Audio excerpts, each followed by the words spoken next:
C'était le grand jour pour le Aherehira Polynesia. Plus de 300 personnes ont assisté au congrès du parti organisé à Aroué ce matin. Un parti qui a obtenu 11 668 voix aux dernières élections législatives.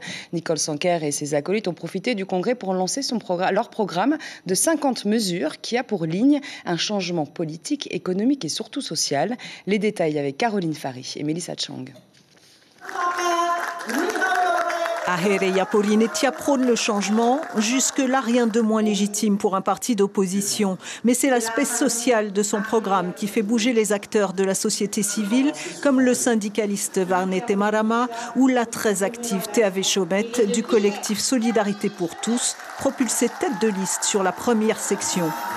Les difficultés que je rencontre beaucoup dans les quartiers, et depuis, on va dire que ça s'est beaucoup aggravé,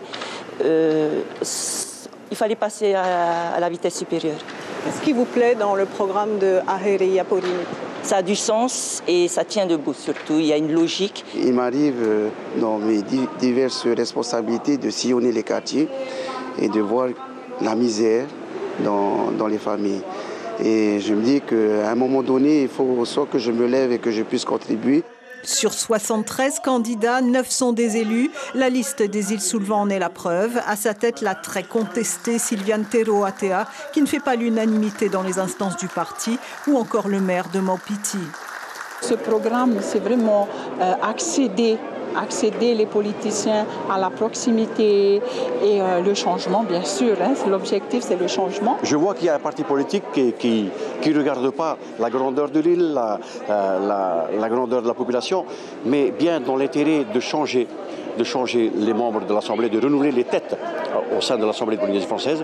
Je crois que c'est un très bon objectif. Les Verts clairs entendent réduire de 57 à 39 le nombre d'élus à l'Assemblée.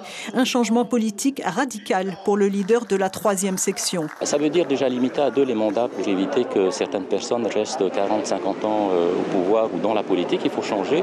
Ça veut dire réduire le nombre de représentants pour que l'Assemblée soit plus efficace dans son travail. Ça veut dire rendre incompatibles certaines fonctions, notamment au gouvernement et dans les communes. Ça veut dire casser ce lien de subordination qui existe entre le gouvernement et les communes au travers des subventions. C'est beaucoup de choses qui doivent donner de l'oxygène à notre vie politique.